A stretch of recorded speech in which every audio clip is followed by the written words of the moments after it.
Okay, so great presentation, Doug, and kind of hard guy to follow. I've been following Doug for a long time. We're doing cases together about 20 some years ago, and so we've had a lot of great experiences. So we're going to start by a true lateral picture, please. This is an alternative approach. Got to go up to where the sacrum is right in the middle of the screen, please. I definitely have been through I've been through kind of all the different implants, from the posterior lateral obliques to the posterior implants to the true laterals, taught Genesis with Doug. And I really am a little bit more comfortable with the lateral approach, I think, than anything else. But as I was continuing to look through different options, the option came up, this Liberty implant. And what I like about the Liberty implant is that it is a single compressible, it compresses the joint with a single lag screw, essentially. And so what's good about that is the AO principles go along with, one of the first principles of fusion is compression, like Neil just pointed out a minute ago. And so when we have a device like this, you might say, well, why not several different points of fixation? They did a head-to-head study versus the torque screw system from SI Bone, and what they found is that the single implant was superior to reduction in axial rotation, and it was equivalent or a little bit better with reduction of flexion and extension as well of the joint. So what that tells me is that we have an implant that's reliable as far as reducing the joint's mobility. But what's also good to me, a lot of the pain doctors out there are afraid to get into the world of lateral implantation because of the superior gluteal artery. And because of, like Doug already mentioned once before, we want to avoid getting into any of the S1 foramen or S2 foramen. So when you took all the previous studies that were done by SI Bone, which most of their complications were small things, but the complications that were significant included breach of the S1 foramen or a breach of the supragluteal artery by the third screw. So I think as pain doctors are trying to become more comfortable with this, working our way to the point where we can know our anatomy and we're comfortable with it is very important. But also, if you can stay anterior in the joint and you can stay close to the alar line, then you can be sure you're as far away from the tributaries of the supragluteal artery as you possibly can. So we're going to start with this. We need to get our alar lines lined up. So to get the alar lines lined up, the way to do that is essentially to airplane the table. This table doesn't really airplane, does it? So it looked a little bit better a minute ago. Did we prop it up on something earlier? That made them wider. You guys can see the alar lines we're trying to pull together are these two lines right here. So normally you would airplane your table to pull those together. That's better. And then you would normally do wig-wag to get your sciatic notches lined up, but this is going to be an acceptable start. So yeah, I can work with that. So what we want to do first of all, image please. Image please. Okay. Image please. Image please. Want to walk this way. Image please. It's going to be further down this way than I thought it was. Image there. What we're going to do is mark our alar line here. Image there. And I'm pretty close to it there. Image. Image.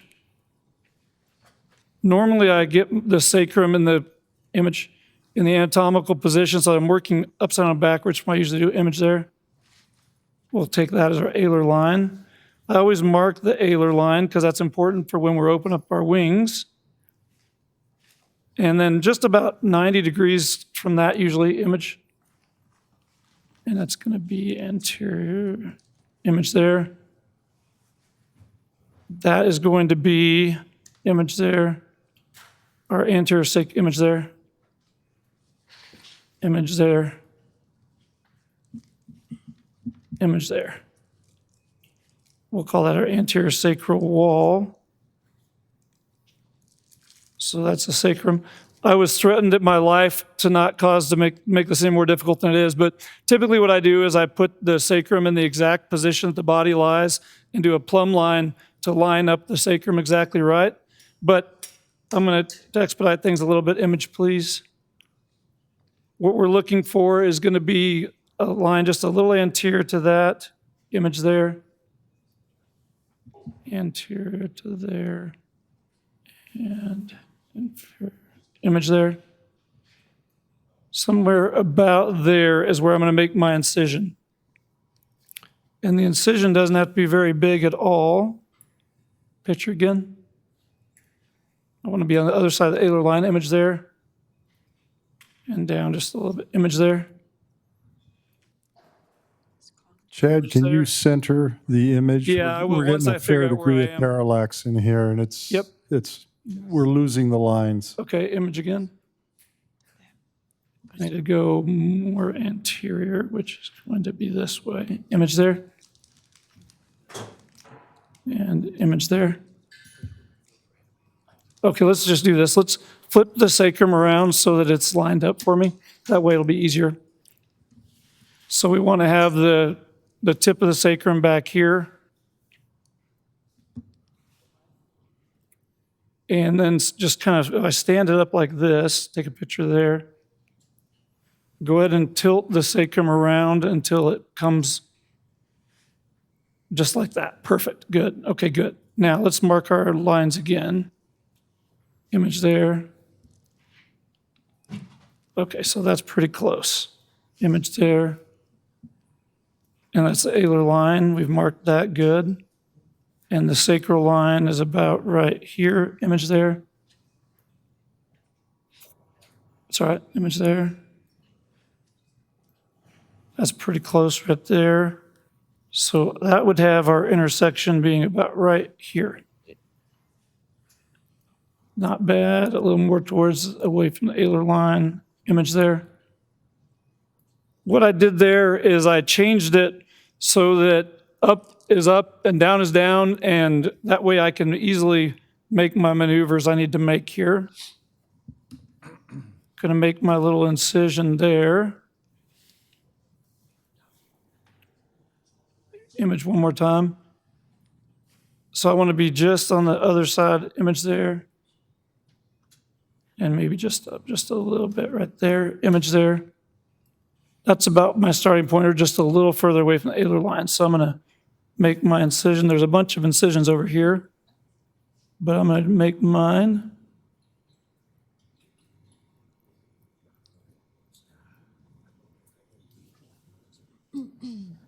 Again, it doesn't need to be a very big incision, but I made it a little more generous for this. Let me have this.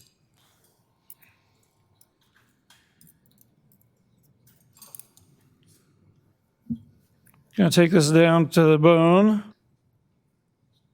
Picture, please. Not too bad. I want to go a little bit further from the sacral wall. Image there. And now just a little bit more towards the alar image there. That's a pretty good start right there. So now I need the hammer. And I'm just going to mallet a couple of times just to get purchased. Can you give me just a little bit more room? Just to get it started. Okay, picture please. That looks good. Now we're going to go around to an inlet view, please. Yeah, so AP with inlet view, yep. So we're going to use several views here where our inlet view is going to be our safety view. I got the most expensive first assistant over here I've ever had. This is awesome. Yeah. So what we want to see here is that we'll be able to come across the SI joint and we'll be able to have enough room to fix this in place. So what I need to do, I'm going to angle up just a little bit to give myself just a little bit more direction I want to go. Image there. And I think that's going to be okay right there. So now we're going to, so ideally, just in case, I think it's been covered today, but this anterior sacral wall right here, when you superimpose those in the inlet view, that's a safety view. So we always want to make sure we've checked that. So then we're going to go to an outlet view. And in the outlet view, I'm just going to take a quick picture And that's gonna be my working view. Can you make the left side, the right side, the right side, the left side? And then put this in view. Okay, good. So I'm headed kind of right for your screw there, Doug, but I can probably angle down a little bit. Okay, picture that. I might have to tweak this just a little bit to get away from Doug's screw. Picture that. Let's see if that's going to work. I'll see. So essentially in this view, I want to do my working advancing of the guide wire. So this guide wire, if you'll notice, it has a little shoulder on it right here, and that shoulder is designed to catch onto the medial or the lateral border of the sacral wall so that you don't accidentally drive your guide pin too close to the S1 foramen. So let's go ahead and go to an oblique towards you, please. And that's going to be our starting. We're going to work through there. I think I'm going to have to reposition that, huh? Can you take it out? All right, Doug's gonna take it out just to make it so I have a really good approach here. Normally when you're in surgery, you don't have the option of taking out previous screws, but like if Doug had both these implanted, I might come back and put in just a posterior implant instead of trying to do another lateral. Thanks, sir. Let's go oblique until we see kind of river view. Let's go oblique until we see kind of the overlapping joint. So let's see. Let's see, I didn't get to see it kind of go towards you. Yeah, it's gonna be back more towards me. I think you're right. I just didn't get to see it coming back towards me. Keep coming.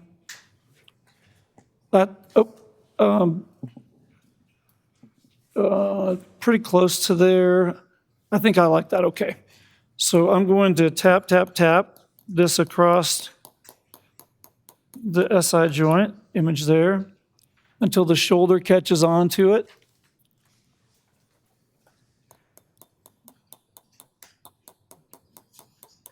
And you can hear a difference in the sound, so I know I'm right there. So I'm right up against the sacral wall.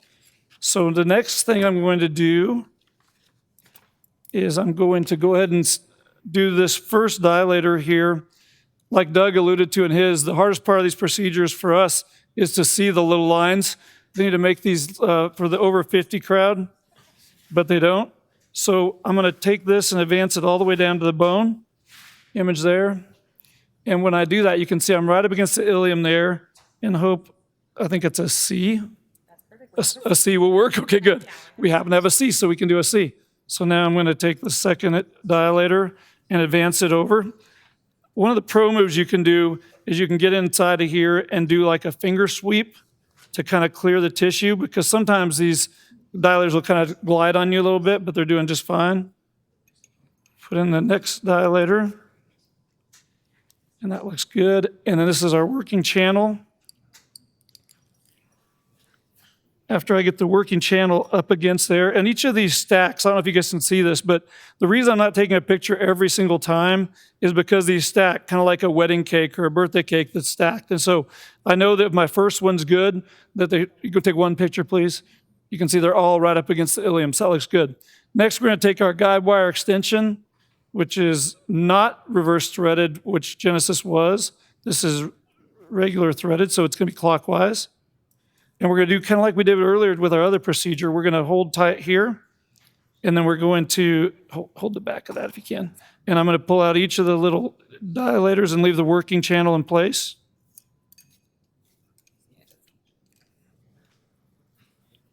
Good, okay. Next, I'm going to drill. And the key with the drill is to go up until the sacral wall, but try to not penetrate it. It's a pretty aggressive hand drill. Image, please. So I'm going to just keep going here.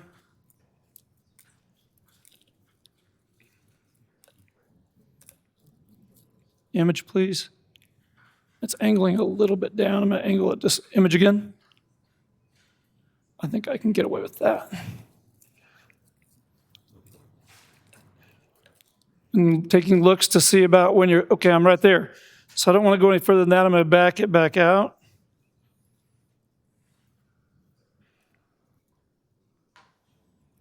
You can see where the foramen is, so I don't want to, if I breach the into the sacrum, I'm My guide pen may be running. I think it came out a little bit. Image there. Image there.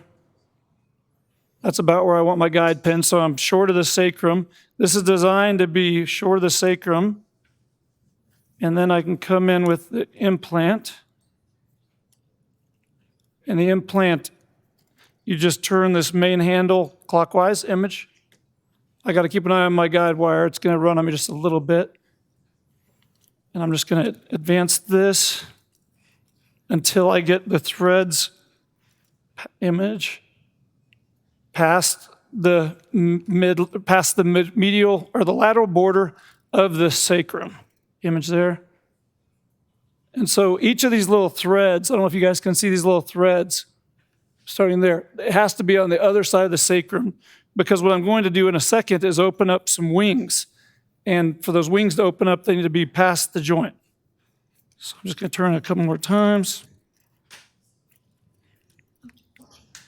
We've got our wing reference lines here. Image, please. Okay, I think I'm close. I'm going to take a couple more turns. Image, please. And so when I have my wing reference lines exactly in line, image, please, you can see where each of the threads are. I got just a couple more turns. This is going to run on me just a little bit because I breached that wall with the drill just a little bit. Image there. I think we're almost there. Okay, image. Maybe one more thread there. Image.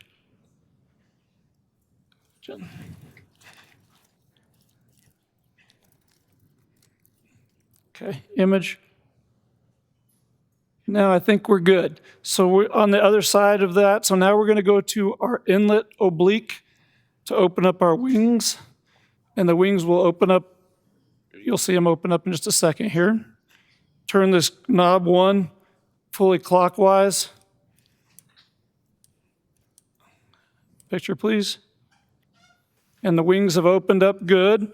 If I want them to be exactly lined up, my alar line needs to be in line with this. Image, please. So now you can see the wings at their fullest extent, okay? So again, what makes this a reasonable compression implant is because this is 20 millimeters of compression on the sacral side and 15 millimeters of compression from the threaded body side. So we're essentially putting in the equivalent of at least 2 screws to get that much compression. So that's why I like this, because this is just a single screw. You can see again, I'm well remote from the anterior sacral wall, so I'm safe. So now I'm going to take knob 2, and with knob 2, I will bring the implant together, which is going to compress the joint, and it's going to seed the threaded body into the ilium. So we'll start doing that now. Image, please. And if you look, you'll see the threaded body portion on the left coming in, and you'll see the joint starting to compress. Image, please.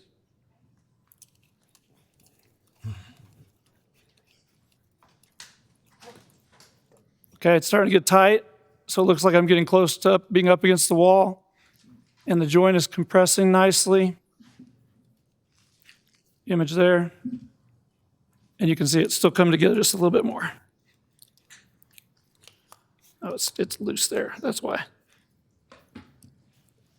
Okay, good, image. And so it's just about tight. We want to make it about 3 fingers tight and not go crazy, image there. And so it's flush up against there, it's compressed the joint, and that's the end of the procedure. So again, one single implant compressing the joint with a compressibility that's significant. We have the study against the torque screws showing the reduction in flexion and axial rotation. And then when it comes down to the safety of the lateral approach, I feel like pain doctors, especially if they have a little bit of nervousness about where that superior gluteal artery lives, this gives you a chance to do a nice lateral implant without much fear. So I'll leave it there and open up questions. Questions, comments?